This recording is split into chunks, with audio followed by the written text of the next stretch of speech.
How would you like a 15% discount to my daily email, the stack of stuff, the show notes, discounts to the conference, all of that? All you need to do is text the word show to 33777. You'll get the annual subscription with a 15% discount to my daily email. You'll get the stack of stuff, the links to the show notes, discounts to the conference, and so much more. All you have to do is text the word show, SHOW, to 33777. Text show to 33777.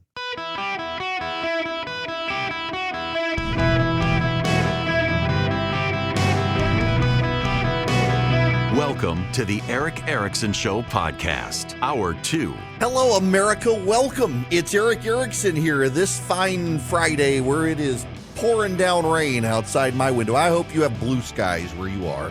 The phone number here is 877-973-7425. It's an open line Friday here at the show. If you text the word Eric, my name, E-R-I-C-K, to 33777, you can get all of the links to follow me around social media, the podcast, the live stream, the website, everything you need, the show notes email. You should subscribe to the show notes because we send out, when the show starts every weekday, we send out the show notes email, and all the stuff I'm talking about is in there. And today, because I did so little show prep today because I was so tied up with other stuff, I got to use my email myself. So you know it's going to be accurate as opposed to the show notes because Philip worked on it. So I did this event last night. There's a great private school in Atlanta, and I last year. So my buddy Eric, who works up there, he asked me last year if I would do an event for his school in Atlanta. It is a Heritage Prep School. It's a classical Christian school in Atlanta. It's kind of a wild story to me. So this school there, it's classical Christian education school. And our kids are in one as well. And so you do Latin, you got to take the stupid logic class, and your kids become argumentative and smart alecks. And literally, my kids are like, Dad, that's a fallacy. Dad, that's, I'm going to punch my kid. Not that I would, not that I ever would, but you know, like suddenly they get argumentative with you and they come home from these little classical Christian schools. And not only do they make like Jesus-centered arguments, but it's also like a well-reasoned argument as to why they should be allowed to have a car or something. It's aggravating. They should ditch the logic class. But nonetheless, so I was invited to do this event last night in Atlanta, Druid Hills Golf Club, and hung out with these guys for way longer than probably should have got there at 6 and didn't leave until 10:30. And it was so much, y'all. It was so much fun. It was a group of guys, and they all paid to essentially have time with me as a way to fundraise for the school, and I was happy to do it. My own school doesn't do a fundraiser with me for anything, but I was happy to help Heritage. But this school, so this is the wild story. I get distracted about this. They were in a church building. And there was a church across the street from them. It was a liberal denomination, and it was a very nice facility.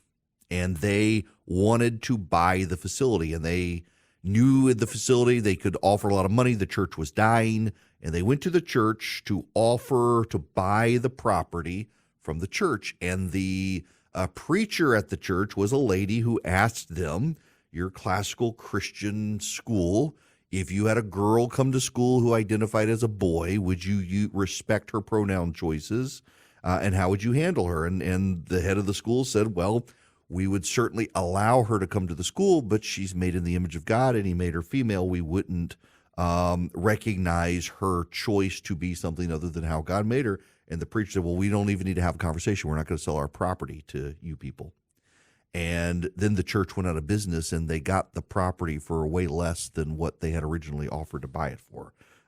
It just did. I love that story so much. Great school. Really is. People from all over the area fight Atlanta traffic to get their kids there. So I was really happy to help them. Now, regarding that, this is a tie-in here. Let's see. Do you know? I have no idea. Okay. Sorry, my wife is texting me during the show. I will answer her in a minute. I don't need to replay the audio for you. Y'all all know the audio the other day on MSNBC had a Politico reporter on MSNBC who said essentially, unlike regular Christians, Christian nationalists believe all their rights come from God. I'm paraphrasing, but that's what she meant, that unlike regular Christians, Christian nationalists don't believe their rights come from the government. They believe their rights come from God. Now, if you are a person who knows anything at all about anything, you know that actually every Christian on planet Earth believes their rights come from God. That is not a marker between Christian nationalism and Christianity. All Christians believe their rights come from God. The founding fathers believe their rights come from God. Joe Biden believes his rights come from God. This is a quintessential Christian belief. This is actually a belief that transcends Christianity. Jews, Christians, Muslims, the big three, Hinduism as well. God gives our rights, not government. Now, the socialists, the communists, they actually argue that rights come from the people. The people collectively decide and issue them through the government. So essentially, your rights do come from government if you're a socialist or communist. And it's notable that this Politico reporter has pushed that issue, a view from the left. And by the way, she was a left-wing reporter from MSNBC who got hired by Politico. So, of course, she has this view. And a number of Christian outlets, non-Christian nationalist outlets, have called on Politico to apologize for this. But this got me thinking. There was some polling out yesterday I didn't get to in the show. Something like 80% of Americans have a negative view of the American media. And a majority of that 80% believes the media willfully lies to the public. Now, I want you to think about this because it's important for you to get a sense of this. A majority, overwhelming majority of Americans, 80% believe the media lies to us, or it doesn't trust the media. And a majority of those people believe that the media willfully lies to us. And here comes this reporter on television who wishes to explain to us that the difference between Christians and Christian nationalists is that Christian nationalists believe God gives us our rights. And if you believe that, you're a Christian nationalist. So Joe Biden is a Christian nationalist. John F. Kennedy is a Christian nationalist. Martin Luther King's a Christian nationalist. I'm not here to lecture you guys on Christianity, Christian theology or anything like that. I'm here to point out that the people are being proven right. And in many cases where they're wrong is not that the media is willfully lying to us. It's just that they're stupid. Yes, there are people in the media who willfully lie. But a great many of them are just ignorant. They're dumb. It reminds me of a guy who is a prominent progressive writer who has the media pays attention to him, and he was looking at a map of Miami and wondered why it was Miami didn't grow to the west. If you've ever seen a map of South Florida, if you've seen, for example, a satellite map of South Florida, you can see Miami from space. You can see the economic development of Miami. And it only goes so far west. And then it just stops. There's nothing. There's no development. And this reporter, highly respected, highly paid member of the media, looking at a map, wanted to know why on earth it was Miami did not continue expanding to the west. Now, for those of you in Rio Linda, there is this thing. It's a geological feature. It's called the Everglades. It is to the west of Miami. It is impossible to build west of Miami get out past Hialeah and the like, and suddenly you're hit with a vast swamp and an Indian reservation. Now, I got to say that this is some...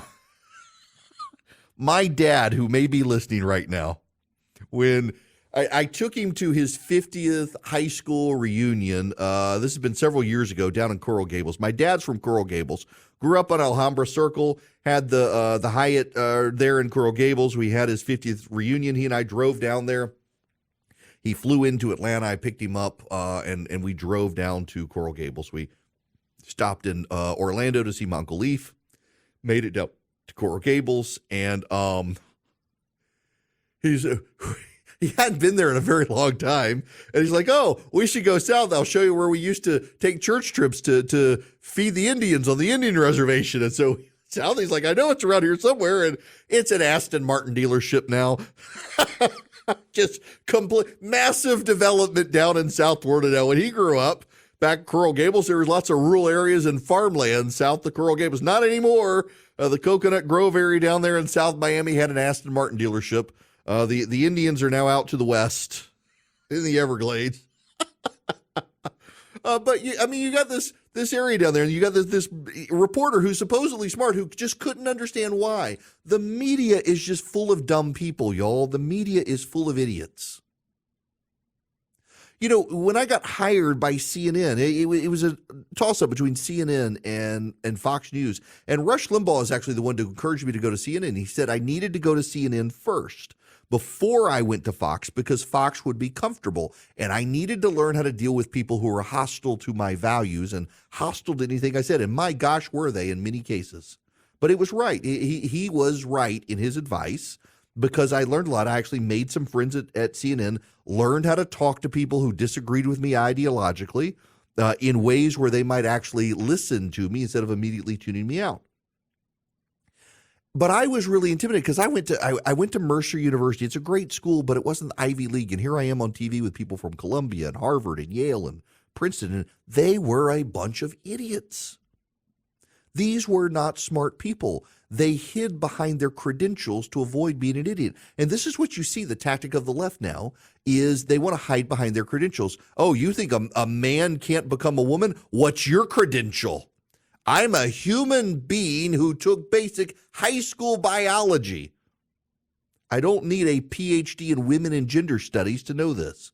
They're hiding behind credentialism, and a lot of these people are not bright. They're pretty ignorant. They get degrees from the Ivy League because mommy and daddy were legacies. The schools have just gone to garbage with the grade inflation, and they hide behind their credential. Never mind they don't have a brain. Never mind they don't have basic knowledge. Never mind they're not traveled. Y'all, I have still been to more countries than states in the Union. I am more well-traveled than many of these people who get on television and try to prognosticate to you about the world. I know more about it. I've lived around the world, and these people have never traveled. They've never been to Des Moines except during the Iowa caucuses. They don't know anything about the people of Iowa. They don't know anything about the people of Florida. They talk about the I-4 corridor because they heard somebody else talk about it, but they've never actually been down there except to go to Disney World.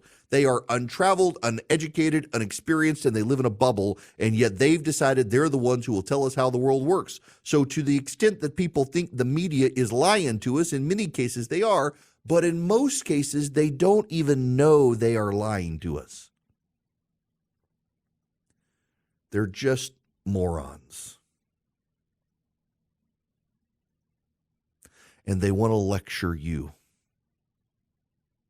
They want to control your access to information because they've decided it's for your own good that they tell you what's going on in the world.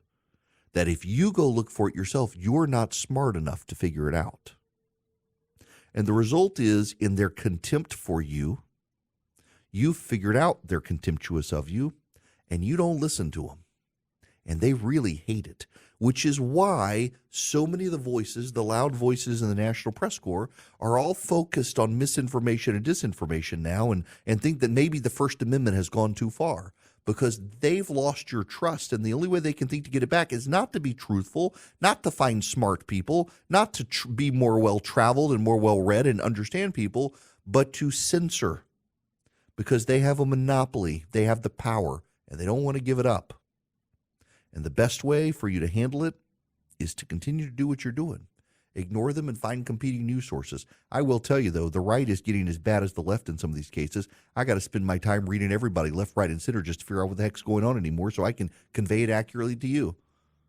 But what you're going to find on the campaign trail, going full circle here, back to the beginning, what you're going to find over the next few months is they've seen internal polling of the Democratic Party that Americans are kind of afraid of this Christian nationalist stuff. And so they're going to be talking about it and abortion a lot. And the problem for them is they get on TV and they say stupid stuff like only Christian nationalists think rights come from God. And that clues you into the fact that these people are blithering idiots. The very things they're trying to do to control access to information are the very things they're doing to unleash the information and destroy their own credibility. And that, at the end of the day, is actually a good thing. Hi there. Welcome. It's Eric Erickson here. Yes, you can be on the program, 877-973-7425. Be patient with me. If you're on the phone, I'll get to your phone calls here on the other side of the break. Happening right now, the closing arguments in the Fani Willis situation in Fulton County, Georgia. The judge is on the bench. The lawyers are making their case. So I think it's not necessarily the amount of the money. It's the fact that she received it, and it's not insignificant. And I don't think your order has to say because she received $9,200, she's disqualified.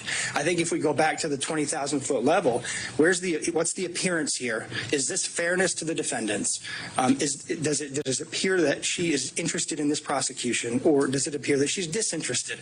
She took the stand. You can tell she's not a disinterested person when it comes to this proceeding, but we also argue she's not a disinterested person when it comes to the prosecution as a whole.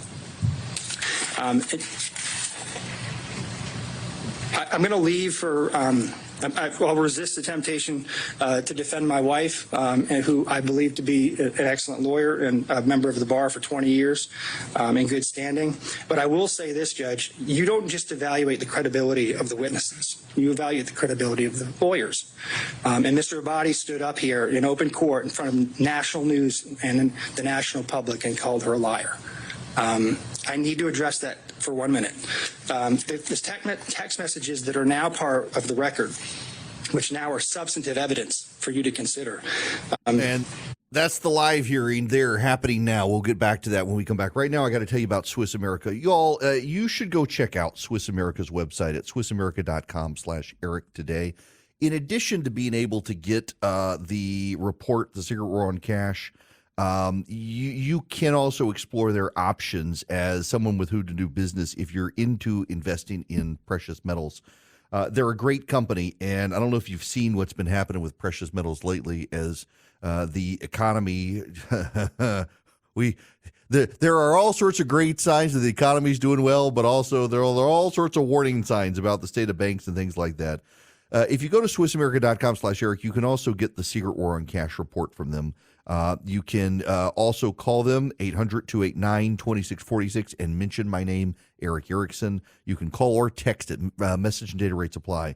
But Swiss America is a company, if you're interested in precious metal investing, consider doing business with them. They're good people who can really help you out. swissamerica.com/Eric. I was encouraged to tell you the truth, and that truth being that we don't actually get our rights from God, gentlemen. We get our rights from our wives, and I guess that actually is technically true. All right, welcome. It is Eric Erickson here. The phone number 877-973-7425. The closed arguments are happening in this situation in Fulton County, Georgia. The prosecution of Donald Trump there, Fani Willis, accused of conflicts of interest and gross appearances of impropriety, with Nathan Wade, who she picked as her special prosecutor. Y'all, I want to give you some perspective here.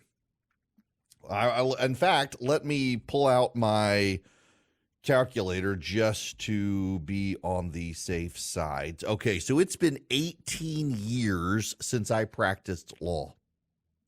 And I only practiced law for 6 years. And in my 6 years of practicing law in the state of Georgia, I handled more RICO cases than Nathan Wade has ever handled in his entire legal career. I was a lawyer for just 6 years and handled more RICO cases than Nathan Wade has ever handled. Now, mine were civil and this one's criminal, but he's never done any. And I've done 2. And there's no reason for him to have been to have been the special prosecutor. There is a clear appearance of impropriety, and I really do think that it would be crazy for the judge to allow Fani Willis and Nathan Wade to continue down this path. I will tell you that I am told very reliably by sources at Fulton County, where I happen to be, that people inside the government there and those on the periphery of government have been pushing Willis and Wade to shake this case up and find other people, and they've just refused. And that's probably to their detriment. Now, there's a question on this. I want to go to Mark here, who's been waiting patiently. Mark, welcome to the show. How are you? Hey, Eric. Good. How are you? Good. Couple questions related to this. One is that when the motion first came up, and maybe even before, if they knew about it, would it have saved Willis and Wade a lot of trouble if they'd gone to the judge and said, look, the timeline isn't what everyone thinks it is. Yes, we were seeing each other far before Wade was hired. If they'd taken out of that of the equation, could they have saved them a lot of trouble and just made it a conflict of interest question? Which I don't really think Merchant has made her case. So I honestly think if they were straightforward, had they disclosed everything to begin with, even and just said, "Hey, we're in a relationship now." And by the way, I do think one of the sticking points here, where I do actually think Ashley Merchant has a very viable point, is that Fani Willis never did go to the Fulton County Commission and say, we need to hire a special prosecutor to do this, and I need you guys to agree because it's going to cost a lot of money. And she should have done that and didn't. It's more problematic that she entered a relationship with Nathan Wade before she actually issued indictments in the case to do the trial, because the trial is going to be more costly than even the special prosecutor before the grand jury. She should have done that as a public servant and gotten buy-in from the county to absorb those costs, because they're going to be paid a lot of money, and that money is going to come from Fulton taxpayers. Now, the other issue is is there, based on the preponderance of evidence, it's not reasonable doubt in court is the criminal standard to convict someone of a crime. It's got to be beyond reasonable doubt. Basically, that there can be no reasonable doubt that this guy is innocent. A preponderance of the evidence is just, let's take all of the evidence together. And in a 51-49 case, if the preponderance of evidence is there's the appearance of impropriety, we're going to move the case to someone else. You have a roommate who says that the relationship was started in 2019. You have Wade's friend or co-counsel or some such who in text messages says it was before, but then on the stand says, oh, no, I can't believe I sent that. So why'd you send it in the first place? You have the cell phone data that shows Nathan Wade in 2021 in Fani Willis's neighborhood at midnight to 4 a.m. With no other known acquaintances there. And then when he returns home, texts her.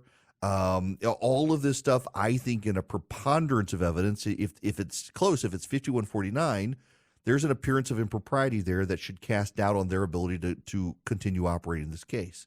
I think the moral of the story here is that you should not, you shouldn't engage in these sorts of behaviors unless you're willing to disclose them publicly, and also never prosecute an opposition researcher unless you've got everything tied off in knots.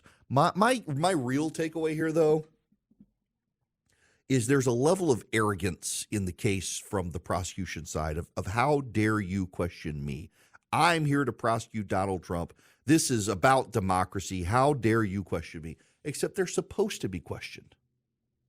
You know, and this then gets into the immunity case in Washington and the Supreme Court taking this case. I want to play you this audio. This is Ben Ginsburg. And keep in mind, Ben Ginsburg, not a fan of Donald Trump. He's a senior Republican lawyer, one of the best election lawyers in the country. He refused to help Donald Trump in 2020. He was on with Aaron Burnett on CNN last night. Listen to some of this. Do you think there's any coincidence that Smith makes this move a day after the Supreme Court said it would hear arguments on Trump's immunity while he's in office.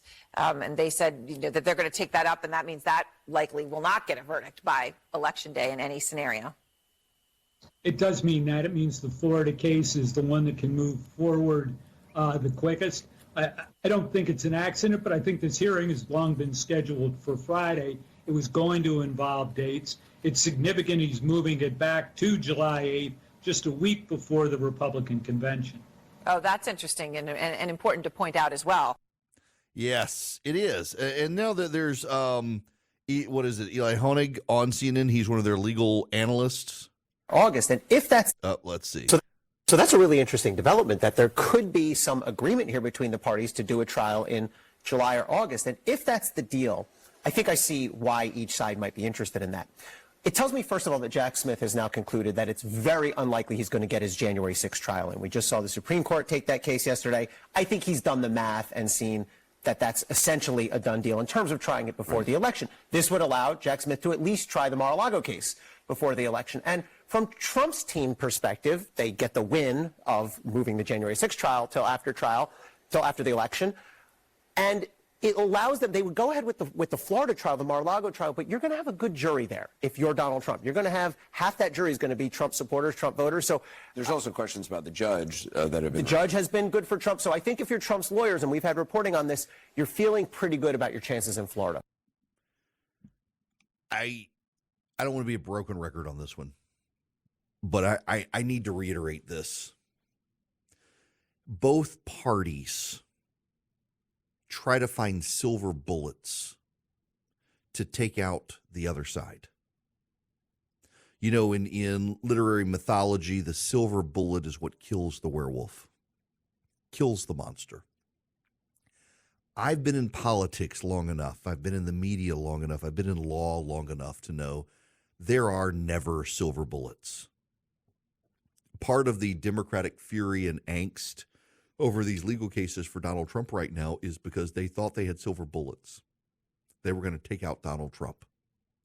The irony is that the Democrats may have just gotten Donald Trump reelected with these cases by Jack Smith, because the classified documents case in Florida is going to go before a jury that is going to be more favorable to Trump than any other jury in any of these other cases. It's going to be tried before a judge who was appointed by Trump and has been favorable to the defense.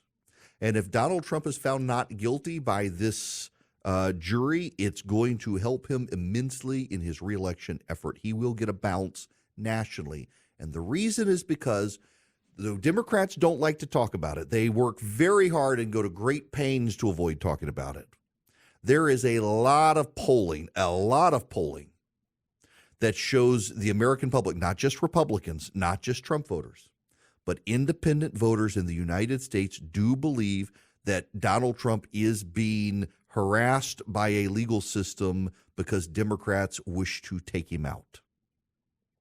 These cases have made Donald Trump sympathetic. A not guilty verdict in Florida in front of that jury would push Donald Trump into the White House. The Democrats are just hell-bent on doing anything they can to stop Donald Trump, and everything they do is just helping him get reelected. It's remarkable to watch. It really is. As someone on the outside looking in, it is remarkable to watch the Democrats, their fury over the Supreme Court. Let me explain this one to you. The Democrats really did think they could launch a massive federal case against Donald Trump and that they could expedite it through a judicial system that is designed to move slow and to benefit the defendant.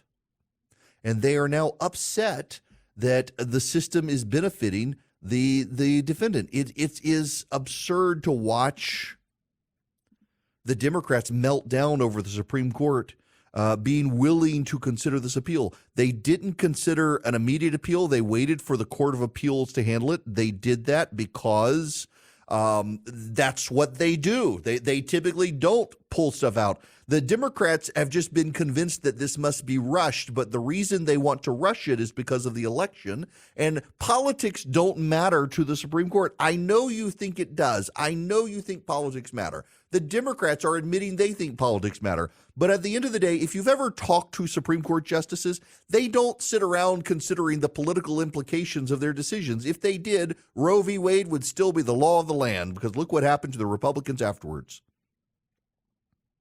This is the Fifth Amendment to the United States Constitution.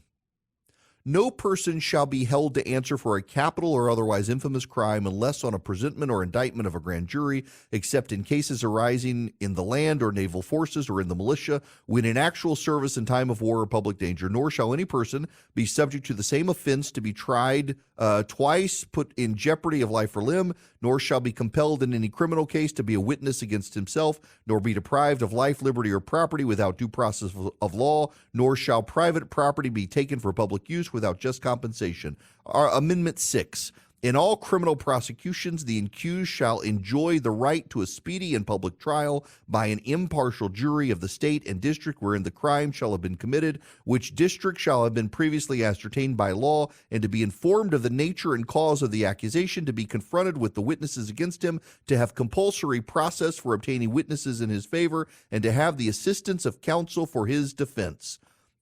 Our Amendment 7, in suits by common law where the value in controversy shall exceed $20, the right of trial by jury shall be preserved, and no fact tried by a jury shall be otherwise reexamined in any court of the United States other than according to the rules of the common law.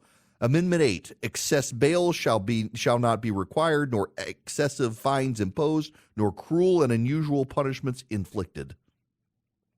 You have 4 of the Bill of Rights revolve around trials by jury, the rights of defendants, the rights of accused. Our entire constitutional legal system is designed to benefit defendants, including in criminal cases, the right to not be found guilty except beyond a reasonable doubt standard. Democrats were never going to get these trials done this year. Even picking a jury can take a year in a case like this.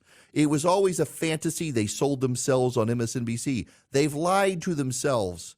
I often call out my own side for the lies we tell ourselves and intellectual dishonesty because I can be a voice on my own side. And I would just note how few voices on the left have been willing to call out MSNBC and other legal commentators on the left for the lies they've told the public about how these trials would be so swiftly conducted and how everything would turn out smelling like roses for them. It was never going to be the case. The criminal justice system works slowly to benefit defendants with so many rights and privileges given to the defense to make sure that everyone, including a man like Donald Trump, gets a fair trial. And what we're noting is that all the people who have screamed for so long about Donald Trump being authoritarian are mad as hell that our justice system is working as it was designed so that the defendant gets a fair trial with the preponderance of evidence and the burden of proofs in his favor, and the prosecution has to prove it beyond a reasonable doubt. The fact of the matter is, this was the way it was always going to play out. And if you listen to this program, and me, you knew it. And if you listen to the voices on MSNBC and even some on CNN, you're shocked and surprised that this happened. There is no silver bullet to take out Donald Trump. They're going to have to face him at the ballot box. Americans for Prosperity is out there fighting for conservative causes around the country. At the state and local level, they're a do tank, not a think tank. They go into the states and they do the business of the conservative movement. They are organized well in about 40 states, and they're organizing the other 10 as well. They have 4 million activists on their side. In my state right now, they're doing a billboard campaign educating Republicans about the school choice vote in the state legislature. They're knocking on doors in swing districts, making sure people know where people stand on school choice. They're going into districts where Republicans who have been wobbly on the issue are and bucking them up and making sure the voters know that they might be going wobbly on school choice. They do a great grassroots effort around the country for conservative causes. You can be a part of it at americansforprosperity.org/Eric. Go sign up with them today. Learn how to be an effective conservative activist, to be a great voice for your local government or your state legislature on conservative causes and issues, to learn how to fight more effectively for free markets and free people, for families. americansforprosperity.org/ERICK. Go sign up with them today. Chick-fil-A is telling customers to please discard Polynesian sauce dipping cups that were ordered over the past few weeks. The Polynesian sauce dipping cups may contain a different sauce that includes wheat and soy allergens. It could actually be sriracha. That's right. A Chick-fil-A spokesperson told CNN the sauce's manufacturer packs some of the Polynesian sauce dipping cups with sriracha sauce instead, which contains wheat and soy. I bought some that week. So they're ones that were purchased the week of the February 14th through the 27th. I've got some from that week. I need to see if I've accidentally got some sriracha sauce at home, because you know how hard it is to find sriracha sauce? Chick-fil-A could actually be blessing us all yet again. By the way, today is Dan Cathy's birthday. Happy birthday, Dan Cathy of Chick-fil-A. So just be advised, if you have some of the little dipping cups Polynesian sauce from February 14th to 27th, could actually be sriracha. You could be in for a treat or have an allergic reaction. Your choice. I'm not allergic to wheat or soy, so maybe I got some secret sriracha sauce at home with my Chick-fil-A packets. By the way, the Polynesian sauce actually is my favorite for the chicken nuggets. Grilled or the fried chicken nuggets, the Polynesian sauce is the best. They've got great sauces, but that one, let's just be honest, the Polynesian sauce is the best sauce.